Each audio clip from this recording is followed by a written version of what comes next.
Hello, everyone, and a warm welcome to our annual lecture on the rights of indigenous people. I'm very pleased to see the faces that are very acquainted to us in LawTransform, and we're even happier to see faces that are here, that we see here for the first time. Let me briefly outline today's lecture. We will begin with a lecture from our invited guest.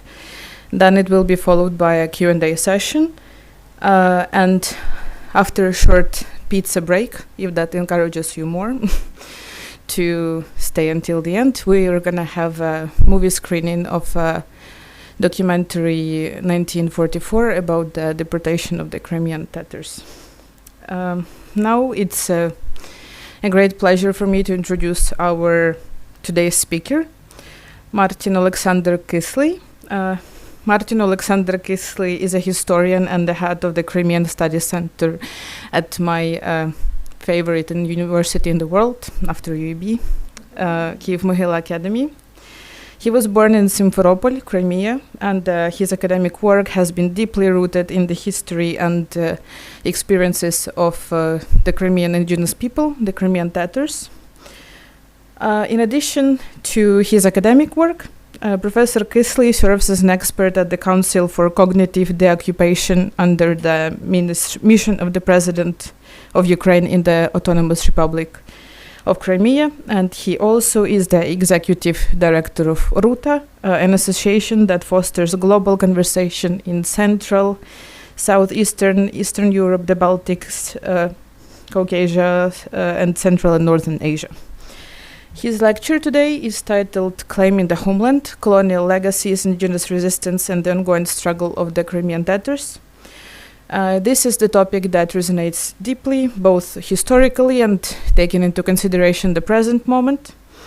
So Professor Kisly will lead us through the history of the Crimean Tatar people, and I'm looking forward to hearing about this, and I hope so are you. And please join me in welcoming our lecturer.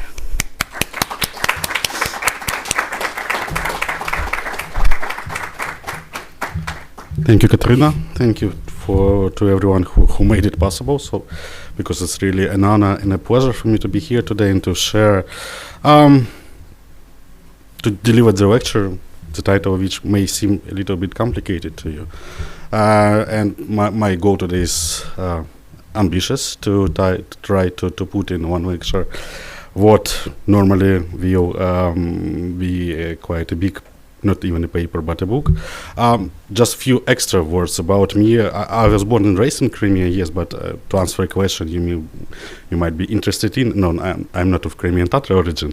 However, my research interests are deeply connected to Crimea, especially to the history of its indigenous people, Crimean Tatars. My PhD thesis and the book I started writing before Russia's full-scale invasion, and I put it on pause after February 2022. It was about the way Crimean Tatars shaped the idea of homeland and exile, and how they were struggling to return home from exile during the Soviet period. The chronological scope of today's lecture is much more broader, and this is because the understanding the history of Russian colonization of Crimea is essential not only for better understanding of the deportation of 1944, but also for understanding the ongoing occupation of the Crimean Peninsula. So, historians head on, and let me take you through this story.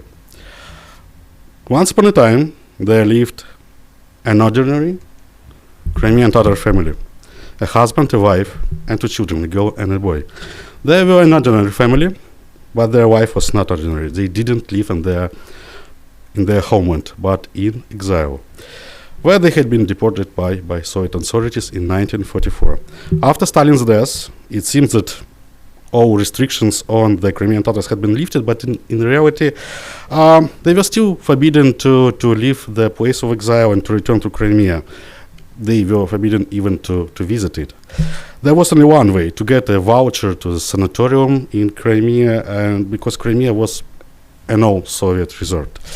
In 1969, the father, whose name was Rifat, he received such a voucher from his workplace and went to see his native land. He was overwhelmed with sorrow, realizing that this vacation will end and he will be obliged to come back to the exile. He sat down and wrote a letter to his wife, Musfire, saying that he wouldn't return, that he wanted to stay in Crimea, and that he would understand if she condemned him. But if she wished to join him, he would be happy.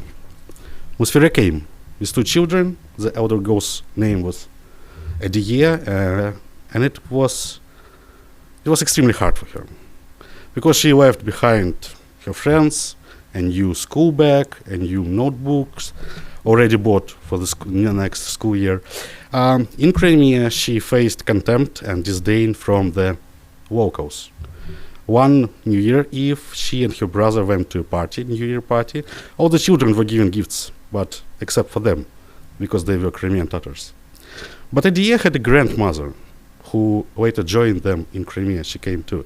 Every evening before bed, the grandmother told her grandchildren about Crimea, about their homeland, and of course about the deportation.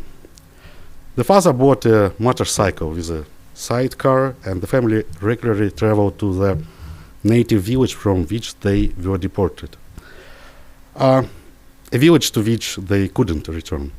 In truth, even the place where they settled, they were not welcome there. They were denied residence registration, refused in employment, and evicted from purchased houses. It was not a life, but a constant struggle for the right to live in their own homeland. In 1989, the KGB proudly reported that for the first time in the whole Soviet Union, tear gas had been used in Crimea against Crimean Tatars. The gas was released at a demonstration attended by Ediye and her family. Soon after the Soviet Union collapsed, Rifat bought a land in his native village and built a house on it, fulfilling his dreams. But that wasn't enough for him. He took on the task of improving his native village, and he even eventually managed to rebuild the mosque destroyed by Soviet authorities after the 1944 deportation. In 2014, when Russia occupied Crimea, everyone was very frightened. Crimean Tatars feared another deportation, and at that time, Ediye's relatives, they were visited by a neighbor, let's name her Svetlana, and she said, "Listen, you are going to be evicted anyway. So why don't we just take your house for ourselves right now?" Rifat then told his daughter Ediye, "Back in 1969, I brought you to our homeland. Now it will always be with you." In December of 2014, Rifat passed away. Ediye remained in Crimea, publishing books, dictionaries, and children's magazine. She lived, as her father had said, on her native land. Just a couple of months ago, in November of the previous year, Ediye was supposed to visit her old mother, but the moment she left the house, they seized her. They put her in a van, and that was all. She just disappeared for a couple of days. 2 days later, she reappeared online and posted a video on her page on Facebook saying that she had a very nice conversation with FSB officers. They were polite and kind and asked her many questions about her work. Honestly, the video seems quite strange, but I cannot force myself and write to her asking about the details, because I don't know for sure who might actually read my message, and I'm afraid it could put my friend at risk. In occupied Crimea, Crimean Tatars are living under constant threat. They are persecuted, oppressed, and arrested. On social media, people often say that history is repeating itself, both the events of the 19th century and those of the deportation 1944. But what kind of history is really repeating? And why do today's persecutions of Crimean Tatars go so far back into the past? Have any of you ever been to Crimea?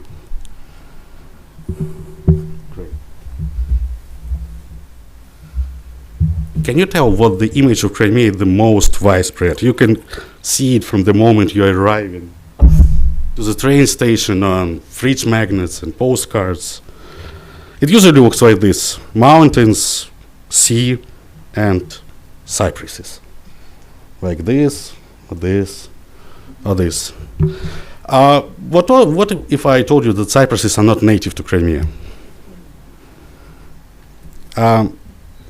Potemkin, the man who was responsible for annexation of Crimea, he brought cypresses there to turn the peninsula into a kind of a garden. In 1782, in a letter to Empress Catherine, Potemkin outlined a series of reasons for occupying Crimea. Among them was one rather unexpected argument: to create a paradise for Russia. Indeed, Catherine, she really liked this idea of turning Crimea into a heavenly garden on earth. The whole peninsula was imaged as a garden, as an Eden, as a paradise of the Russian Empire. During her famous journeys through the Crimea, Catherine said, "Is there here not a place of paradise?" Potemkin ordered trees and flowers, including olives, pomegranates, and of course cypresses, to be brought in large quantities from Constantinople for planting in Crimea. He wrote to Catherine, "Under your care, this country will be transformed from a barren steppe into a bountiful garden, from the abode of beasts into welcoming harbor for people streaming in from all countries." This sentence, the entire meaning behind Russia's occupation of Crimea is: the land was imagined as a barren steppe and the locals as beasts. It was believed that the nature had to be conquered, it needed to be mastered.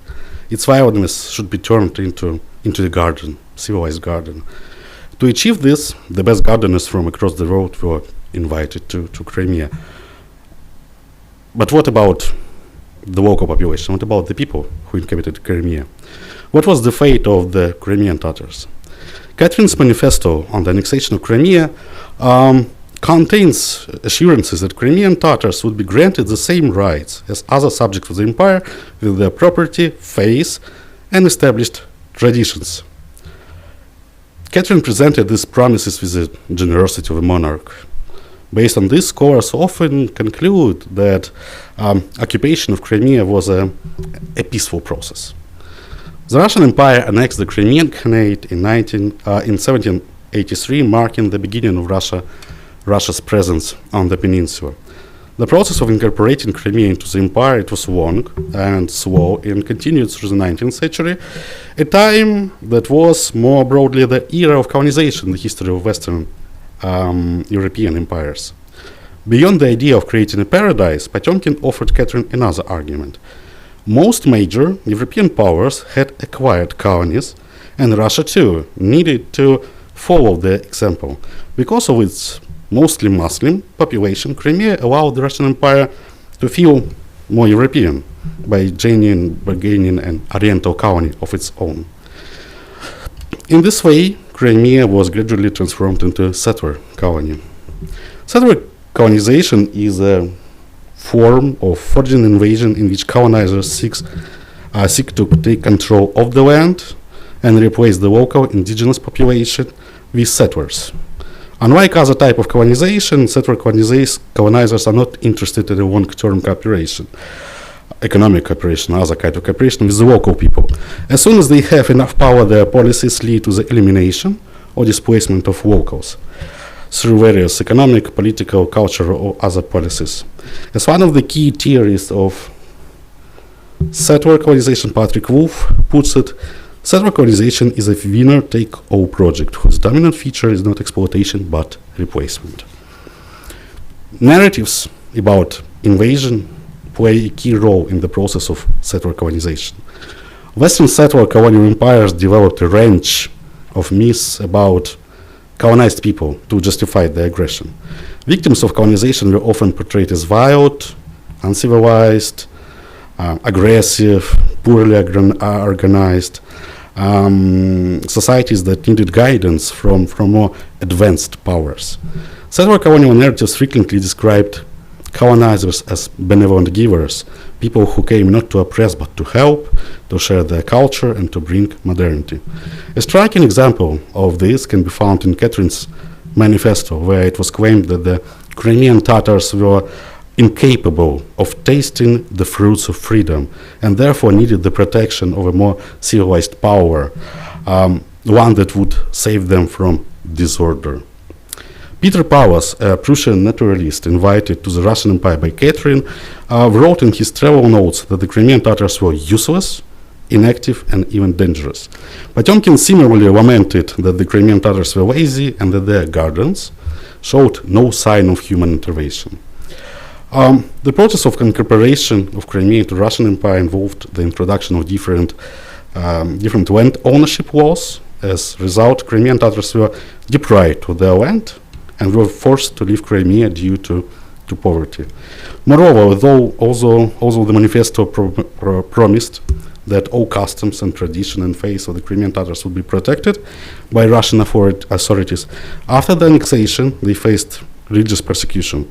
Many Crimean Tatars who were Muslims by faith, they left Crimea for the Ottoman Empire because of religious reasons. This and other reasons led to constant semi-forced migration of Crimean Tatars out of peninsula through the 19th century, a process is often referred to as a great exodus in literature. Meanwhile, the empire was bringing more and more settlers to peninsula, both from within the empire and from other European countries. By the early 20th century, the Crimean Tatars had become a minority on their own land. In Crimean Tatar literature and cultural memory, the 19th century is remembered as Kara Asir, which means Black Century. After the Crimean War, the status of Crimea shifted from the exotic, from Russian Orient to Russian Riviera. Due to constant migration of Crimean Tatars out of Crimea and the construction of the railroad after the war, peninsula became quite a popular resort.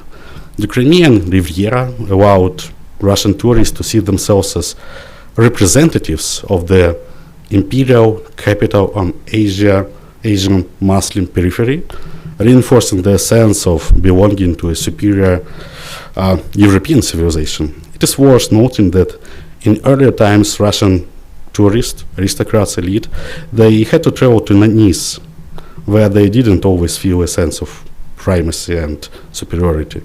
By the late 19th century, vacation in Crimea, rather than abroad, had also become a marker of patriotism among Russians. Crimea became a truly popular resort due to its air, climate, sea. It was widely believed that the local environment, even the mud, can cure a range of illnesses like tuberculosis, syphilis, and even digestive disorders. The Crimean Tatars were perceived as an exotic element of this southern, yet still distantly eastern resort. For instance, Crimean Tatar guides became an integral part of tourist vacation experience, often serving as subjects of colonial era sexual objectification.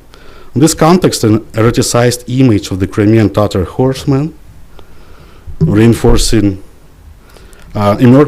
reinforcing Orientalist fantasies within this imperial imagination.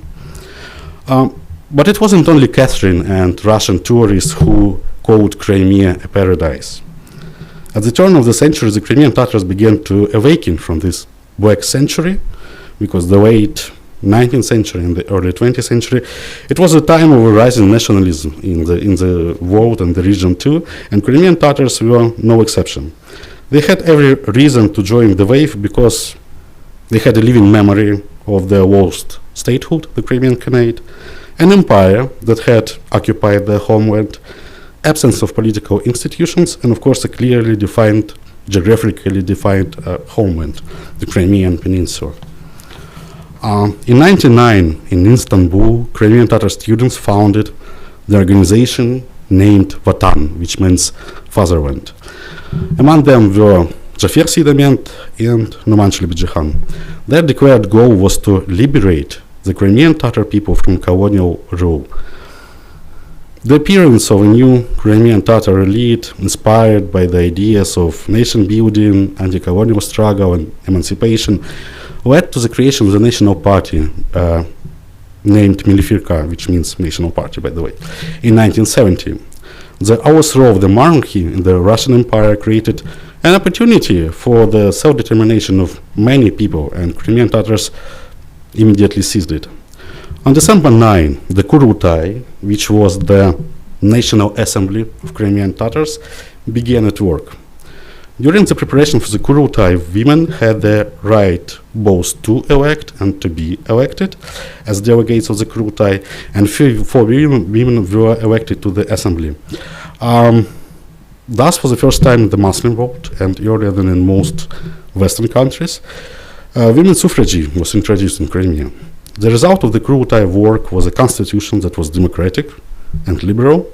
This document was remarkably progressive for its time, not only within the Turkic or Muslim world, but more broadly. And among other things, it declared independence of different branches of power, the right to self-determination, equality, and freedom of the individual speech and press.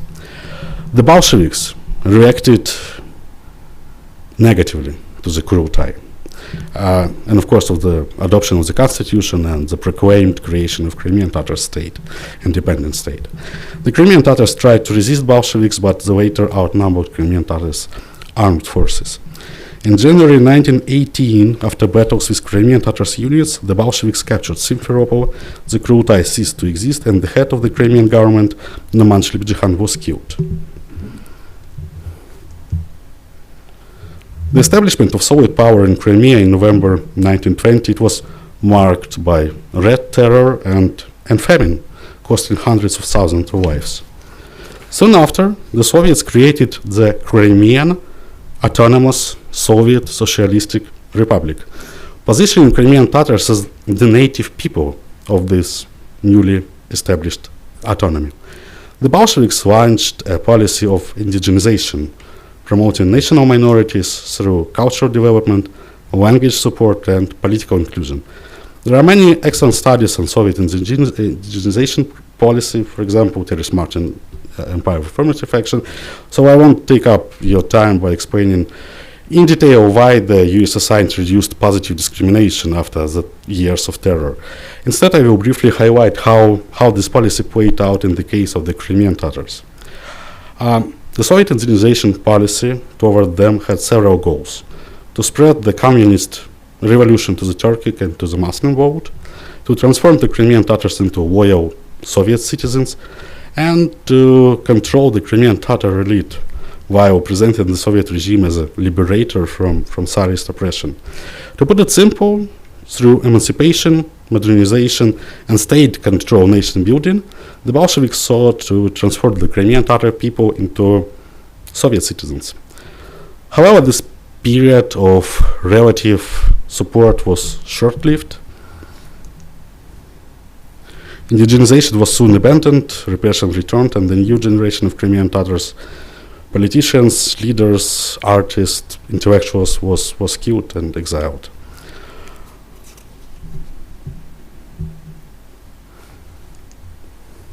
The deportation of Crimean Tatars started early in the morning on 18th of May 1944.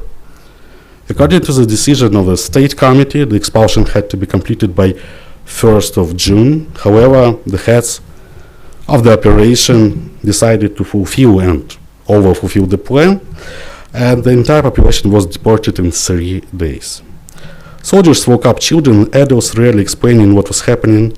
The Crimean Tatars were not told where they were going, and therefore even those who had the opportunity to take some valuable things or food with them, they were confused what exactly they needed to take. Moreover, they were given only 15 minutes for preparation, and in some places people were simply pushed out of their houses by force and were not allowed to take even the most valuable things. Crimean Tatars were taken to a railway station where they were loaded into freight cars, which were not suitable for transporting people. Without sanitary conditions, food, and medical care, in overcrowded cars, the entire Crimean Tatars people went on a several-week journey into exile. But not everyone was destined to get their destination, as many of them died on the road due to inhuman conditions in the cars. Even though the final destination, according to the decree, was the Uzbek, Soviet Socialistic Republic Uzbekistan. Trains with deportees were also sent to special settlements in Ural and other areas of the Soviet Union. The total number of Crimean Tatar people deprived of their homeland was approximately 200,000 people. On the road and during years in special settlements, 100,000 people died due to high mortality caused by deportation and conditions in exile. Upon arrival at their places of exile, the deportees faced harsh forced labor, hunger, sanitary conditions, the lack of housing, spread of epidemics, and complete social isolation. Crimean Tatar people were placed in specially created isolated settlements, so-called special settlements, which in effect became Soviet reservations. A strict regime of control was enforced there, mandatory registration at special commandant office, a strict prohibition on leaving the settlement, and constant check by repressive authorities. The status of special settlers meant lifelong discrimination and restrictions on basic rights, including freedom of movement, access to education, medical help, and employment, according to one's training. Nearly 100,000 Crimean Tatars were forcibly mobilized into labor. Almost everyone, including children, were forced to work, with children more often made to pick up cottons in the cotton fields. The Soviet deportation of Crimean Tatar people in 1944 completed the de-Tatarization of the Crimean Peninsula, which began during the Tsarist time. The analysis of the state policy that accompanied deportation leads to the conclusion that those policies were genocidal in its nature. Some researchers also use the term ethnic cleansing, ethnocide, and Soviet apartheid. The forced eviction of the entire people from Crimea led to the destruction of their way of life, social structure, and culture. Deportation wasn't an event. It was a long process stretching time, the purpose of which was to destroy the people as a whole community. Exiled to remote areas of Central Asia, Crimean Tatars were expected to assimilate and to disappear.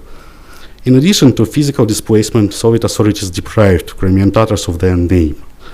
Crimean Tatar nationality ceased to exist in Soviet censuses, since Soviet authorities categorized them simply as Tatars. This kind of policy is common for settler colonies. The deportation of Crimean Tatars in 1944 involved not only the forced removal of people from their native land, but also the large-scale confiscation of their property, livestock, equipment, and personal belongings. The amount of property seized during the operation was enormous and included not only real estate and agricultural assets, but also work of art and objects of cultural heritage. The removal of the indigenous people of Crimea brought another wave of Slavic settlers from the other Soviet republics.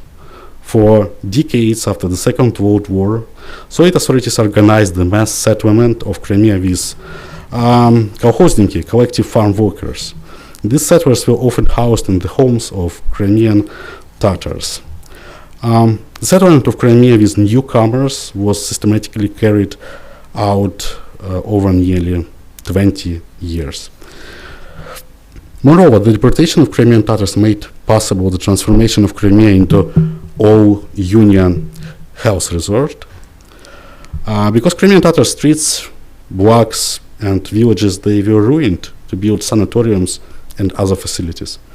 After the deportation, the Crimean Autonomous Socialist Soviet Republic, which was created in 20s by Lenin as Crimean Tatars national autonomy, it was deprived of its autonomous status and became just a regular region, an oblast. Moreover, after 1944, the doctrine of the Russian Crimea was introduced and implemented. The Soviet state made an attempt to remove all signs of historical presence of Crimean Tatars from the surface of Crimea. Crimean Tatars mosques, graveyards were destroyed, historical geographical names were replaced with Soviet place names. Soviet authorities made special effort to remove Crimean Tatars from historical museums and more broadly from the historical narrative about the Crimea. Meanwhile, they promoted Russia-oriented vision of Crimea's past. In 1952, a joint academic session of the Soviet Academy of Sciences was held in Simferopol in Crimea to rewrite the history of Crimea in line with Stalinist ideology and the new status of Crimea, Crimea without Crimean Tatars.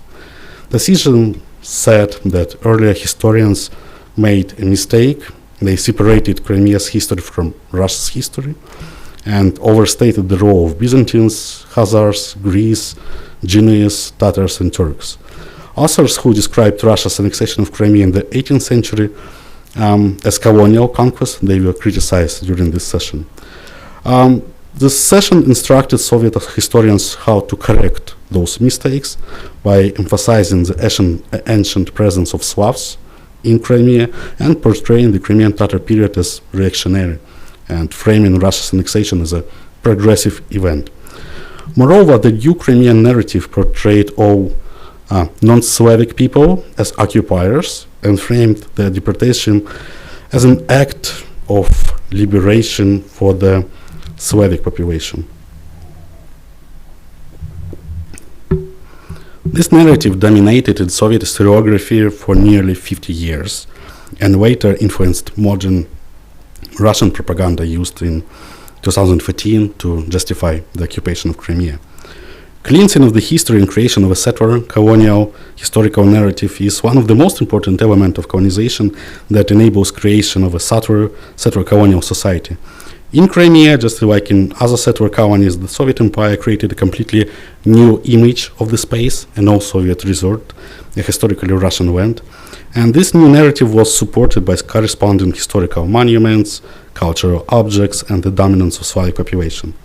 The effective result of the 200 years of Russian and later Soviet settler colonization of Crimea was a complete replacement of the population of the land and of the knowledge about this land, perception of this land. Russia effectively replaced the history of Crimea with the history of Russia in Crimea. The peninsula became colonized not only by means of displacement of its indigenous population, but the very meaning of the word Crimean had changed and became completely different. The deportation in 1944 was the culmination of the Soviet national policy and more broadly the imperial oppression of indigenous people, because as a result of the deportation, Crimean Tatars were not allowed to live on their own land. In 1956, after the death of Stalin, special settlements regime was cancelled, and Crimean Tatars were allowed to leave their places of deportation, but not for Crimea. Those who tried to return, they were deported again. During different meetings with party officials and state authorities, Crimean Tatars were told that Crimea is overpopulated and there was no housing for them.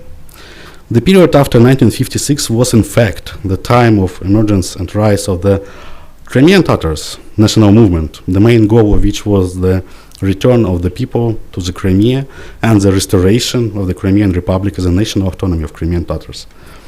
Crimean Tatar movement was a unique and a very, very powerful phenomenon. It had horizontal structure, there were no leaders, and everyone from small children to the elderly took part in the movement.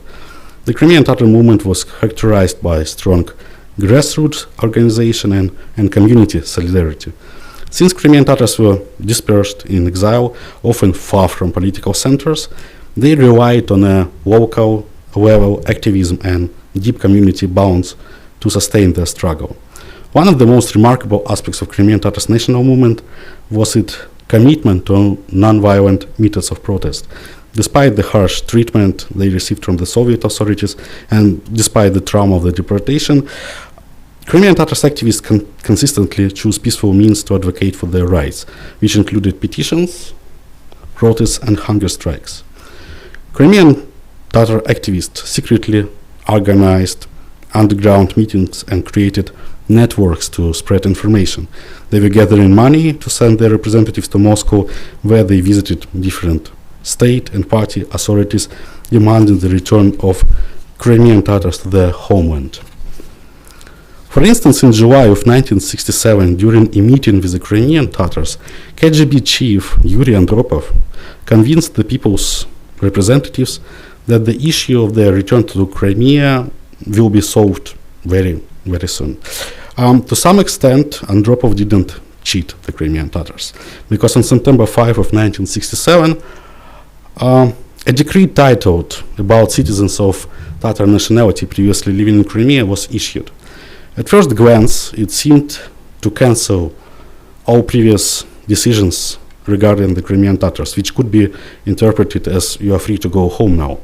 However, the decree also stated that Crimean Tatars were now deeply rooted in Uzbekistan and enjoyed the same rights as other Soviet citizens. Together with the strange wording in the decree title, referring to them as citizens of Tatar nationality previously living in Crimea, it was clear signal that Crimean Tatars were not welcome to return to Crimea. Moreover, as it later became clear, another resolution was issued on the same day.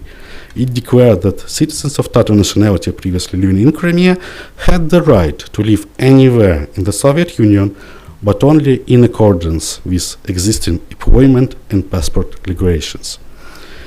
In reality, it was this second resolution that effectively banned Crimean Tatars from returning to their homeland once again.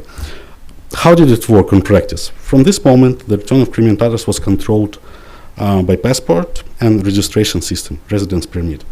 This meant that newcomers needed to register for a residence permit, but in order to register, they first had to have a job. However, without registration, they could not legally apply for employment in Crimea. This vicious circle was deliberately created to prevent Crimean Tatars from returning to their homeland. However, Crimean Tatars became aware of these obstacles much more later. The 1967 decree was probably a response to the growing Crimean Tatar protest movement, because by that time, Crimean Tatars had begun reaching out to the international community, sharing information about their exile. They adopted a language of international human rights and anti-colonial struggle, skillfully recalibrating Lenin's principle of self-determination. The decree was an attempt by the Soviet authorities to create the illusion that the so-called Crimean Tatars problem no longer existed in the USSR, thereby stripping the movement's activists of their arguments and preventing international organizations and journalists from criticizing Soviet policies.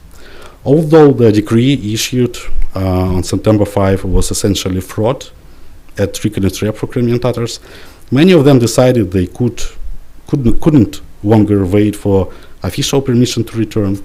It was exactly this decree that ultimately triggered a process of reverse migration. Thousands of families set out into uncertainty, with elders who dreamed of dying in their native land, and children who had never seen Crimea, but had inherited the dream of it from their parents. From September to the end of 1967, around 6,000 Crimean Tatars arrived in Crimea. The first Crimean Tatars who returned made their way to Simferopol, the administrative center of the Crimean Oblast, where all the main state and party authorities were located. They were actually asserting their right to live in their homeland. They demanded registration, employment, and housing relying on the decree, Lenin's national policy, and Soviet law. In the photo, you can see Crimean Tatars standing on the steps of the regional executive party committee. Parks and city squares of Simferopol were literally occupied by Crimean Tatars for two main reasons. First of all, they were waiting for appointment with local authorities to get some clarification about registration and employment. Secondly, they were not allowed to get even a hotel room, so streets were their temporary home. It is difficult to imagine that nearly a year before Soviet tanks entered Prague, and before the first documented public protest in the Soviet Union took place in the Red Square, a small group of Crimean Tatars in Simferopol dared to challenge the established Soviet order. In 1967, they encroached upon Sankersat, urban spaces controlled by the authorities, controlled by the power, shaped to the specifications of the power, and designed to reinforce Soviet ideology. For Crimean Tatars, public spaces in Simferopol represented more than just physical locations. They symbolized their homeland and embodied the struggle for recognition and justice. By occupying these spaces, Crimean Tatars asserted their presence in a land that had been denied to them for decades, using urban landscapes as platforms for visibility and resistance. By occupying public spaces, the Crimean Tatars challenged dominant narratives and power structures in Simferopol. Squares and parks, once instruments of state control, because sites of contestation. This strategy of return, which I term through the front door, represented a form of direct action that lasted approximately for a year. During this period of time, only 100 Crimean Tatars received a residence permit and employment, allowing them to relocate their families back to the peninsula. For others, however, it soon became apparent that they are not welcomed in Crimea.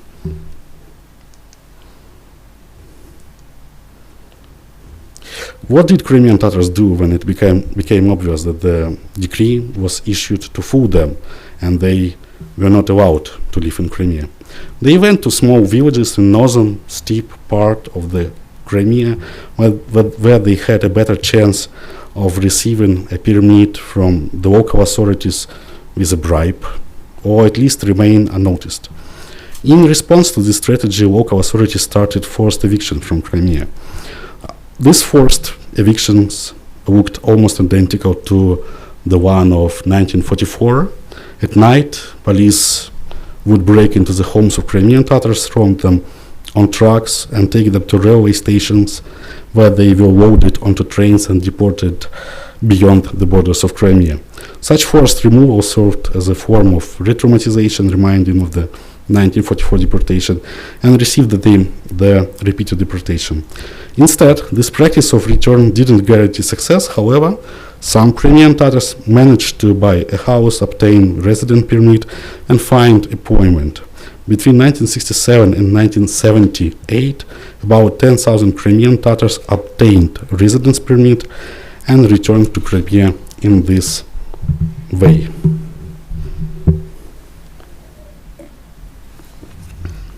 Why did I say 1978? The growing numbers of settlements to Crimea by Crimean Tatars provoked a strong reaction from the Soviet authorities, both in Crimea and Moscow. By 1978, forced eviction of Crimean Tatars from Crimea were legalized. It may sound weird, but the Soviets were trying to make everything according to the law. In 1978, a new resolution made the return of Crimean Tatars totally impossible, because the resolution prohibited the sale of houses to Crimean Tatars and sanctions to those homeowners who tried to sell to Crimean Tatars. Moreover, while previously Crimean Tatars, after being forcibly evicted beyond the borders of Crimea, they had an opportunity to return quietly to their homes they had bought. After 1978, such houses were often demolished by bulldozers, and this act effectively halted the return process for nearly a decade. The worsening situation in Crimea led to political persecution and triggered several tragic suicides among Crimean Tatars, including the self-immolation of Musa Mahmud. Crimean Tatars' return to Crimea resumed with the start of the so-called perestroika in the USSR. In the summer of 1987, thousands of Crimean Tatars gathered in Moscow Red Square to peacefully protest the exile and demand the right to return to Crimea. Initially, Soviet authorities were unresponsive and attempted to suppress the movement again. And once again, as in 1967, Crimean Tatars decided to return to Crimea despite the ban.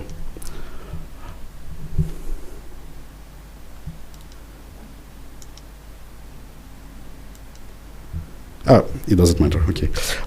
In the summer of 1987, thousands of Crimean Tatars mass repatriation of Crimean Tatars in the late 80s and early 90s wasn't picture perfect. Local Soviet elites were resisting the return of Crimean Tatars.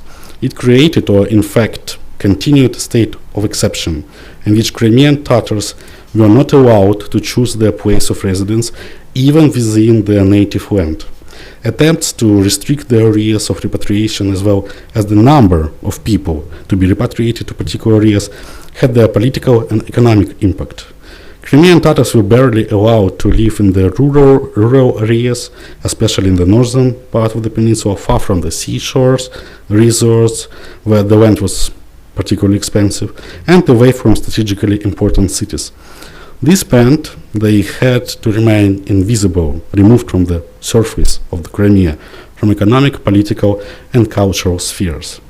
At the same time, the limited amount of land that was available for distribution often appeared in the hands of the Russian-speaking population of Crimea. When privatization of the land and houses began after the collapse of the Soviet Union, Crimean Tatars had nothing to privatize, as strangers were living in their homes. Upon arriving back in their native land, Crimean Tatars found themselves in the position of being a colonized indigenous people in a settler colony, having returned to an area now dominated by Russian culture and Russian-speaking population. Despite the obstacles created by the authorities, Crimean Tatars continued to return to Crimea from exile in large numbers. In 1989, the central authorities in Moscow officially recognized that all previous decisions and resolutions regarding the Crimean Tatars had been mistakes. This opened the path toward the restoration of Crimea as a national autonomy for Crimean Tatar people. However, the local Crimean Communist Party, they were not ready for such a change. After nearly half a century, they had gotten used to their privileged position on the peninsula. Seizing the initiative, they organized a referendum in January of 1991, proposing the transformation of the Crimean Oblast into autonomous republic, but not a national republic. The Crimean Tatars boycotted the referendum as it ignored their demands. The response of the Crimean Tatars national movement to the referendum was the convening of the second Kurultai of the Crimean Tatar people held in Simferopol in June 1991. At this assembly, the Crimean Tatars proclaimed their right to self-determination in Crimea. The second Kurultai adopted several fundamental documents, including the Declaration on the National Sovereignty of the Crimean Tatar people, and elected the Majlis, the representative body of the Crimean Tatar people. Mustafa Djemilev was elected as the head of the Majlis, with Rifat Chubarov as his deputy. The declaration outlined several key principles: the right of the Crimean Tatar people to self-determination in Crimea, cultural revival of the people after the deportation, and recognition of the land and nature of this land as values of its indigenous people. The historical significance of the second Kurultai is enormous beyond its symbolic meaning. It represents the continuity of national institutions and the ongoing tradition of Crimean Tatars state building.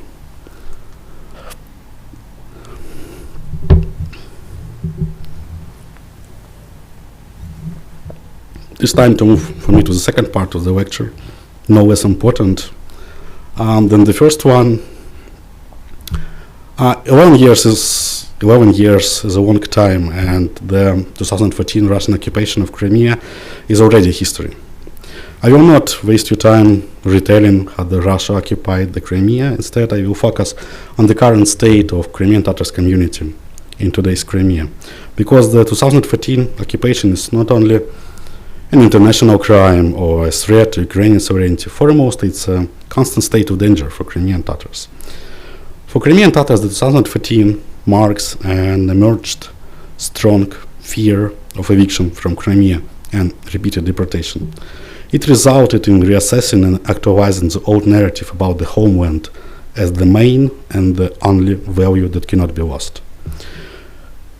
Indeed, probably the biggest fear among Crimean Tatar population in Crimea, which arose in the spring of 2014 and kept them in tension for a long period of time, was the fear that the deportation would repeat. Even now, after 11 years, when it seems that the occupational authorities have chosen a strategy of partial assimilation and eliminating the most protesting, the fear of repeated eviction in any form is still present among Crimean Tatars. Deportation frame overlaps with today's events. The morning searches have refreshed deportation memory pattern. Armed soldiers knocked on the door early in the morning, gave people 15 minutes to prepare, and kicked them out.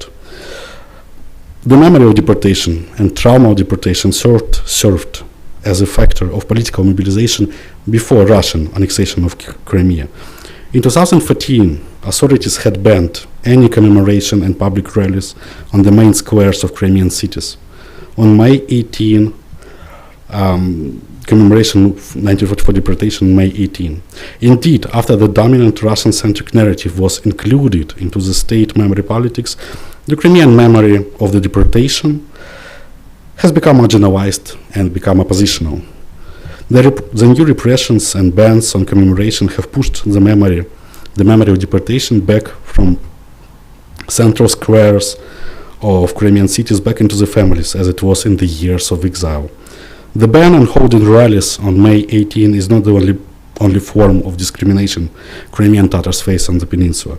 As I mentioned earlier, house searches and arrests of Crimean Tatars often take place early in the morning in Crimea. The reason for these actions vary: possession of prohibited literature, usually religious, of course, support of the Ukrainian armed forces, and obviously denying Russia's right to occupy Crimea. Moreover, the Russian occupational authorities have banned the Majlis, the representative body of the Crimean Tatar people. In effect, all political activity of indigenous people has been prohibited, while their cultural expression has been severely restricted. Probably you heard about the so-called hybrid or hidden or quiet deportation. It is a term used to explain the current policy of Russian Federation toward the Crimean Tatars in occupied Crimea. It entails really big, like 15 or 20 years prison terms for Crimean Tatars, activists and politicians in jails outside of Crimea. Pushing out of Crimea most active ones, because since 2014 more than 20,000 Crimean Tatars left Crimea. And of course forced mobilization of Crimean Tatars into Russian army after the start of the full-scale invasion. The result of this hybrid deportation is the forced and semi-forced migration of Crimean Tatars from Crimea. In effect, just as in the 19th century, Russia is once again pushing the indigenous people out of their homeland. Since 2014, Crimea has witnessed several waves of migration. The first to leave were activists who feared for their lives. After 2022, when Russia imposed forced conscription in Crimea, many men fled the peninsula to avoid being drafted.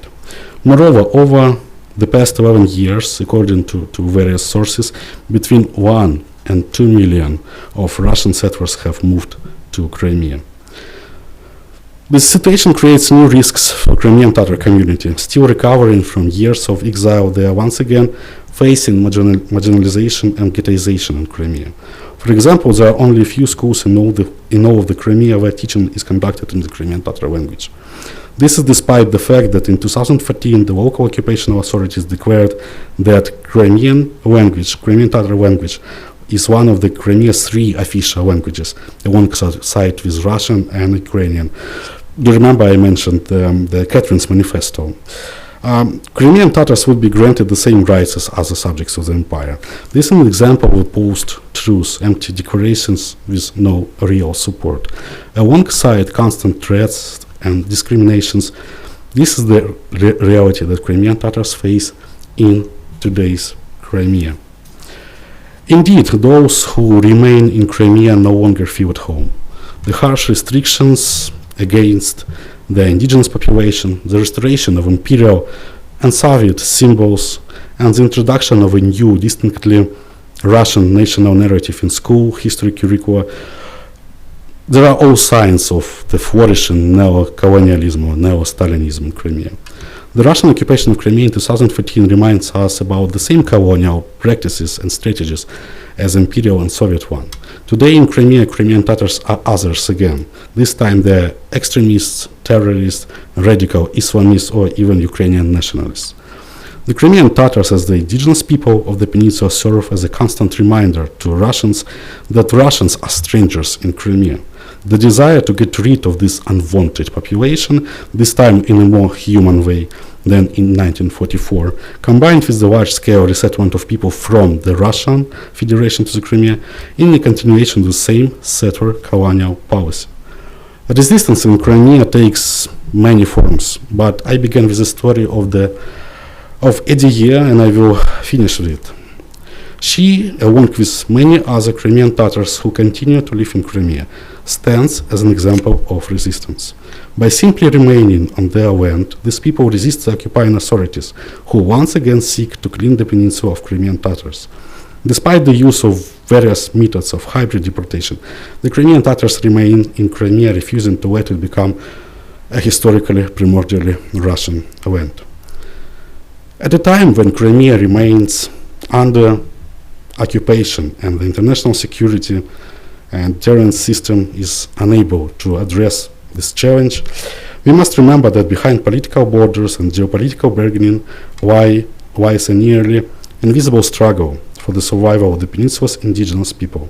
I am a historian, not a lawyer, and I am generally avoiding using terms that may not be fully appropriate. However, we are about to watch a film about the 1944 deportation, an event recognized by the parliaments of several countries as the genocide of the Crimean Tatar people. And I must say that unfortunately there are serious grounds to believe that the persecution of Crimean Tatars in today's Crimea, along with Russia's policy of population replacement, amounts to ongoing genocide. Thank you.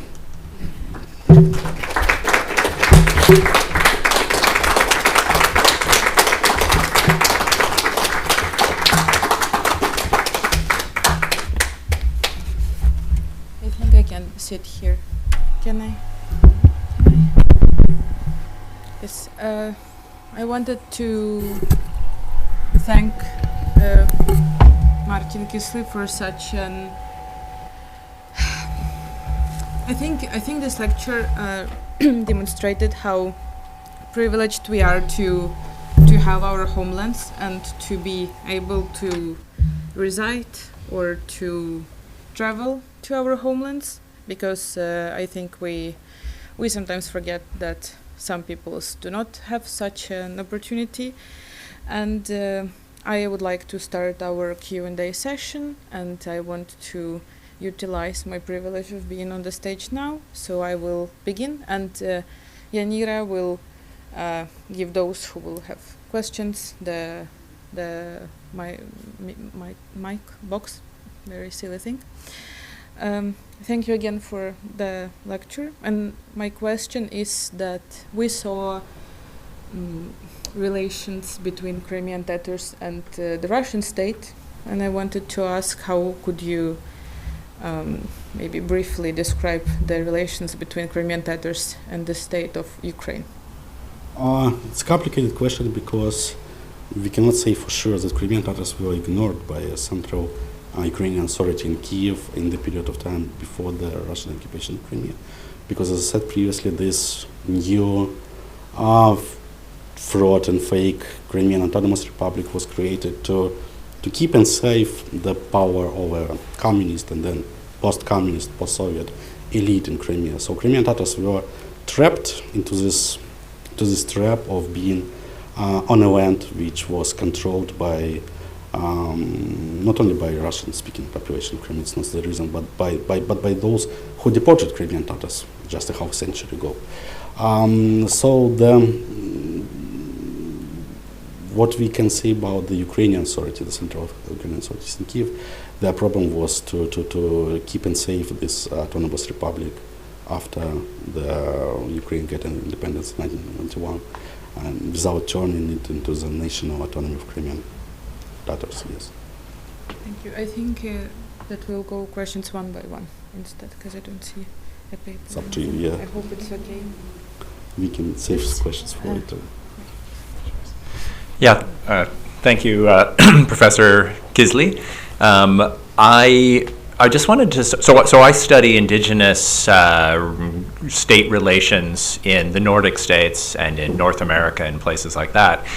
I'm not familiar with sort of the characterization of the Tatars as being an indigenous peoples. Obviously, some of the parts of your lecture where you talked about, you use the sort of settler colonial theory to characterize what happened to the Tatar people, etc., and the ways in which the Russians themselves attempted to self-indigenize, to create the impression of themselves being native to the region, are features that are common in indigenous controversies elsewhere.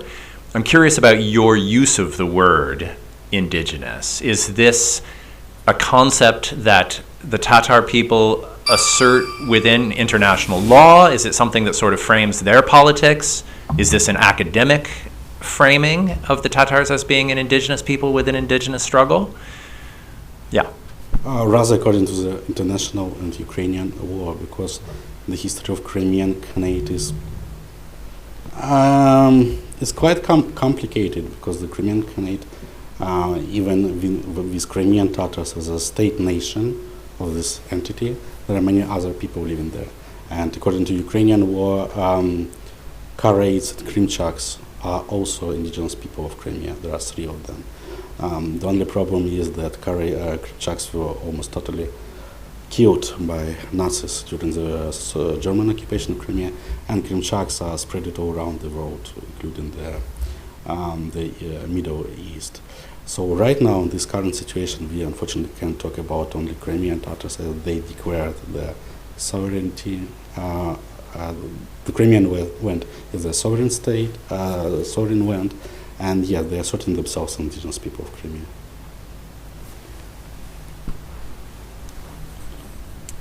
Hey, I just want to ask, what prevented Crimea from being an independent state after collapse of Soviet Union? Communist elite. It was extremely strong because for a very long period of time they had direct connections to the, let us say, first bodies of the USSR, because first bodies of USSR, all those Brezhnevs, Khrushchevs and Gorbachevs, they were coming to Crimea to visit it for resort.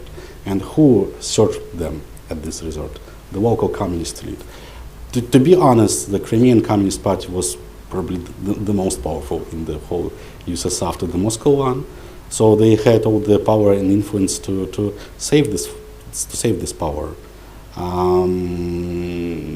They tried to, let us say, reconnect Crimea from the Ukrainian to the Russians before the Soviet Union collapsed, but they failed.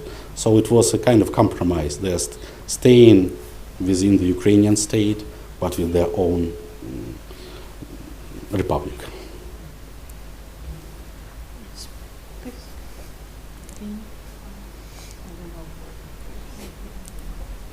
Yeah, I think Siri was earlier with the hand. So I want to thank you for an extremely interesting and very, I learned a lot and I had a lot of thoughts.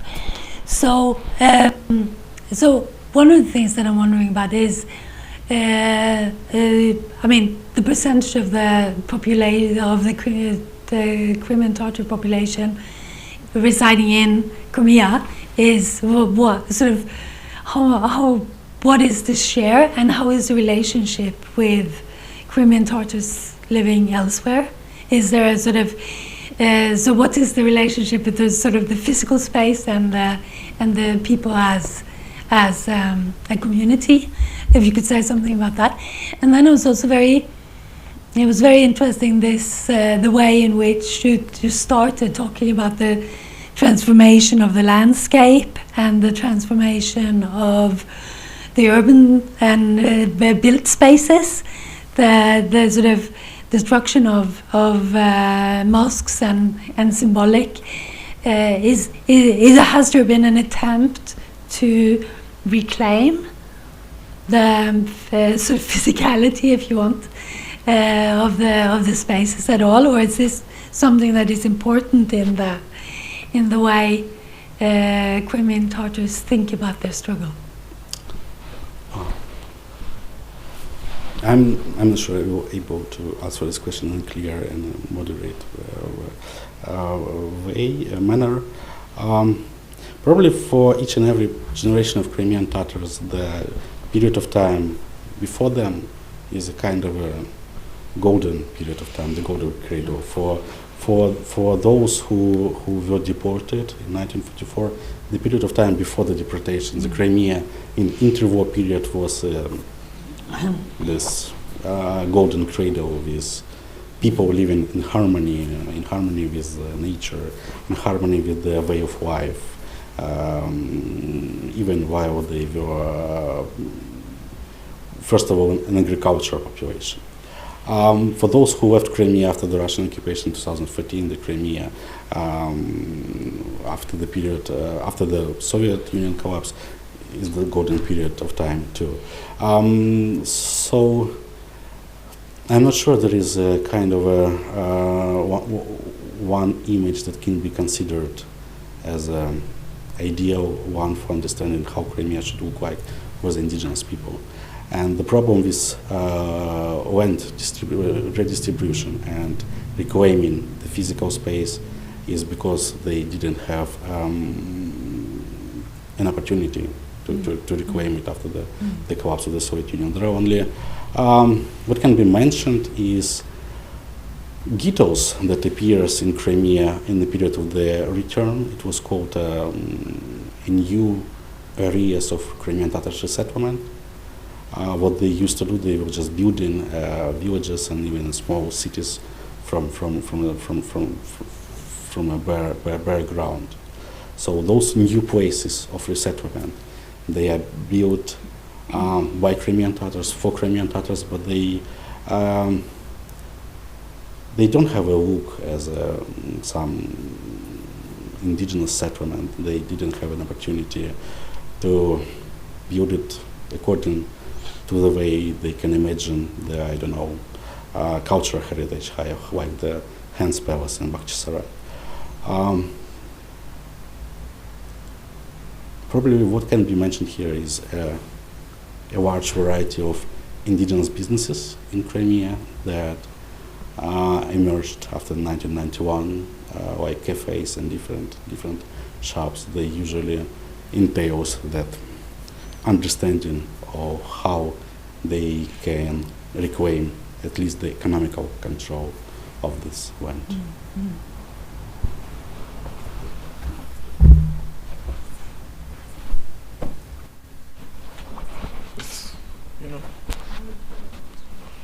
You all would edit?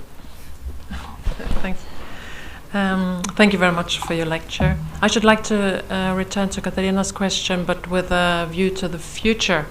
I wonder if you could say something about ongoing endeavors between Ukrainian authorities, NGOs, and Crimean Tatar activists, politicians, NGOs perhaps, to prepare for the future reintegration of Crimea into Ukraine.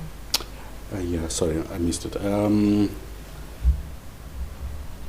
After the Russian occupation in Crimea and between the full-scale invasion in 2022, the changes to the Ukrainian constitution were prepared about the changing status of Crimean Peninsula from this autonomous Republic of Crimea to the national autonomy of Crimean Tatars people.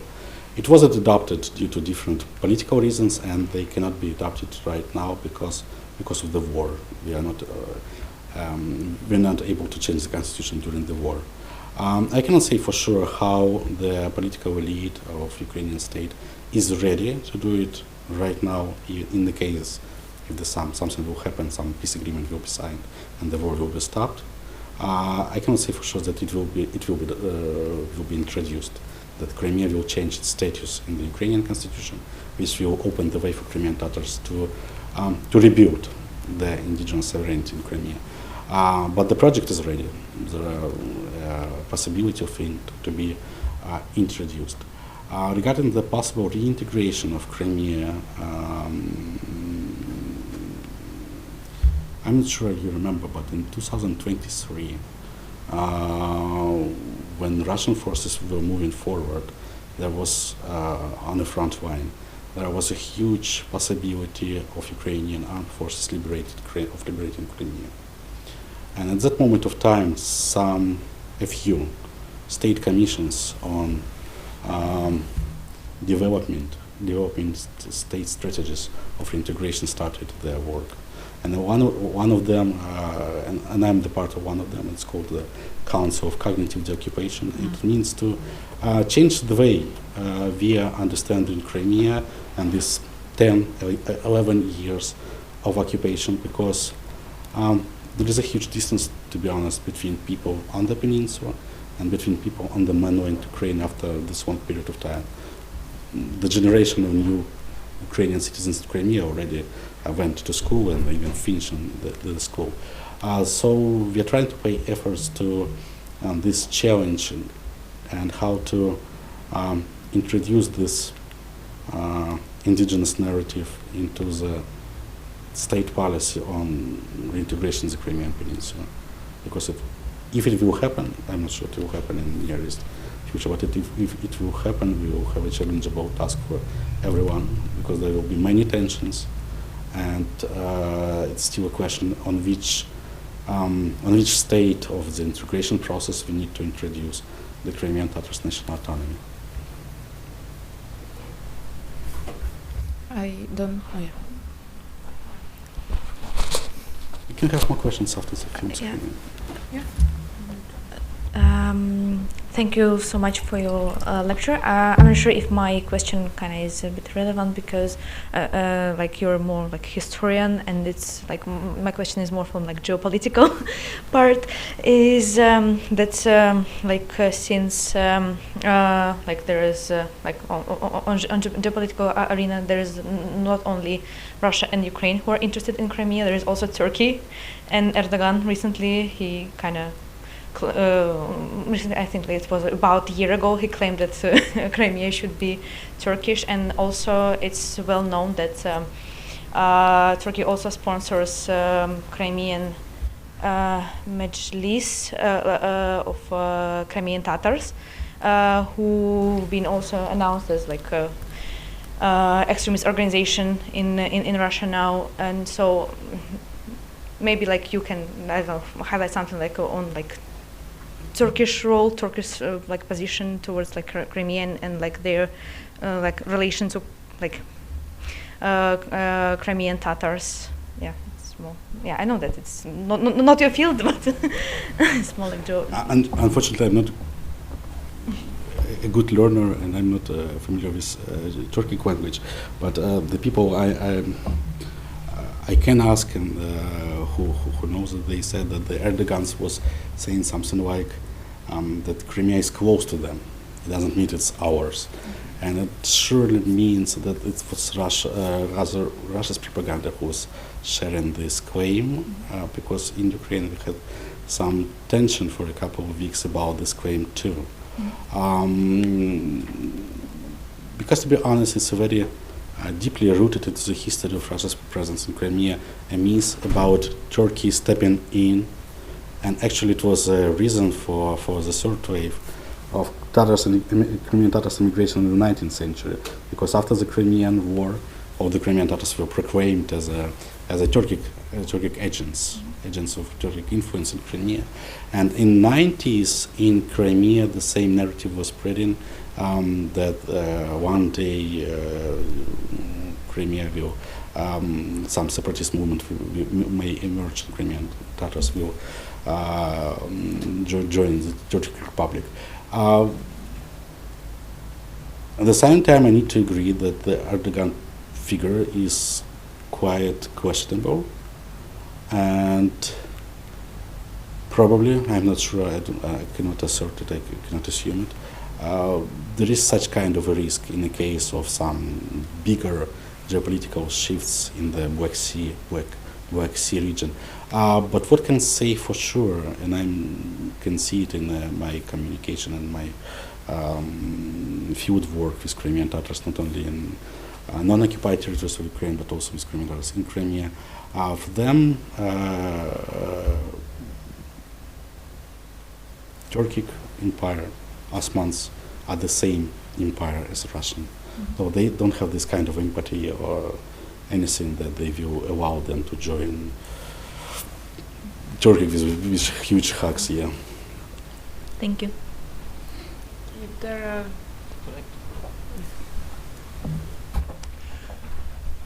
are I would like to ask you, which role did Crimea and Crimean Tatars played in Ukrainian Revolution 1917-1920s? There was a kind of agreement between the government, Crimean government and Central Ukrainian government in Kiev, that Ukrainian authorities are not including the Crimea into the territory of Ukrainian state.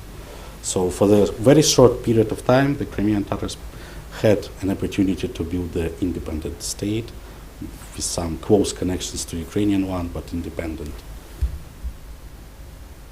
Дякую. I think this should be, I'm just pointing that we're heading to the close of our Q&A session because we still have a movie, and then you can talk to Martin. Yeah, more feel free to informal way. approach me. Yeah, during our break that we're gonna have, and after the movie. So I think you're gonna be the last. No. Yeah, first of all, thank you for the lecture. And I have a question. How the forms of resistance of the Crimean Tatar evolved from Soviet Union times till now? So what are, if we can say, the most effective forms of resistance for them now since occupations? Since occupation, what are they doing now to resist the situation? Many of them are saying that the current situation is much more harsh for them than the Soviet period of time, because during the Soviet period of time, they, for example, they had been arrested for 3 years or 5 years or 7 years at maximum, and now the Crimean Tatars in Crimea have been arrested for 15 and 20 years. And many of the practices and strategies are not working at all. So what is still is active is probably the solidarization and the grassroots of the whole people.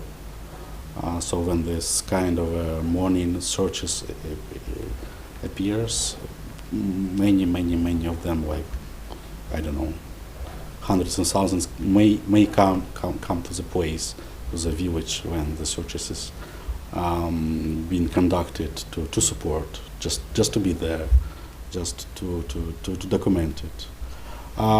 So probably it's the only possible way of direct action that is still in action of Crimea, because any protests and rallies and any public gatherings are forbidden. After the start of the full-scale invasion, there was let us say a wave when people in Crimea, not only Crimean Tatars, they will started listening to some music like Cholona, Kalina, or something else. There were many sentences, many arrests for it. So even I don't know, wearing blue and yellow manicure, it could be you may be arrested for it. Thank you.